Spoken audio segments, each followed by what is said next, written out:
بسم الله الرحمن الرحيم. الحاقة. ما الحاقة؟ وما أدراك ما الحاقة؟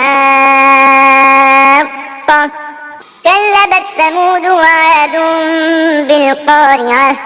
فأما ثمود فأهلكوا بالطاغية، وأما عاد فأهلكوا بريح صرصر عاتية سخرها عليهم 7 ليال و8 أيام حسوما فترى القوم فيها صرعى كأنهم أعجاز نخل خاوية فهل ترى لهم من باقية.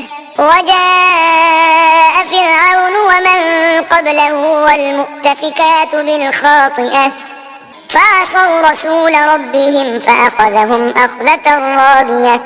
إنا لما طغى الماء حملناكم في الجارية لنجعلها لكم تذكرة وتعيها أذن واعية.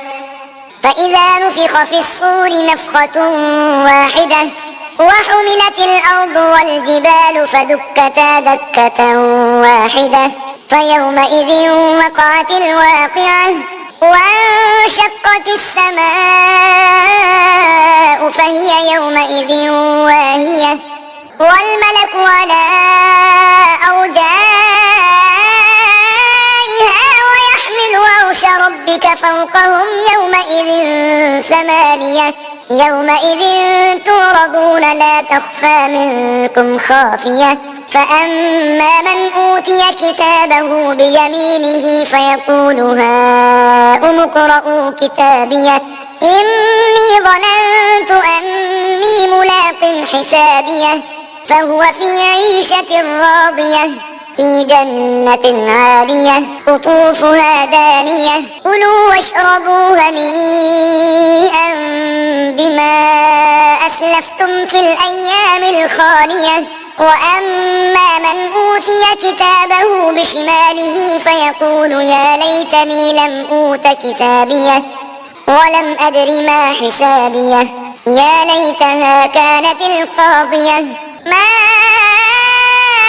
أغنى عني ماليه هلك عني سلطانيه خذوه فغلوه ثم الجحيم صلوه ثم في سلسلة ذرعها 70 ذراعا فاسلكوه إنه كان لا يؤمن بالله العظيم ولا يحض على طعام المسكين فليس له اليوم هاهنا حميم ولا طعام إلا من غسلين لا يأكله إلا الخاطئون.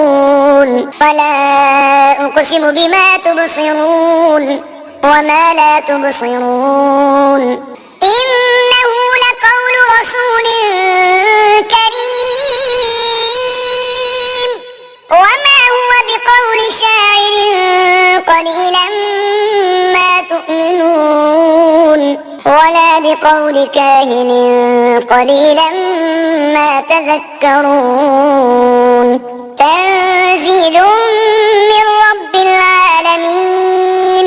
ولو تقول علينا بعض الأقاويل لأخذنا منه باليمين ثم لقطعنا منه الوتين فما منكم من أحد عنه حاجزين. وإنه لتذكرة للمتقين وإنا لنعلم أن منكم مكذبين وإنه لحسرة على الكافرين وإنه لحق اليقين فسبح باسم ربك العظيم.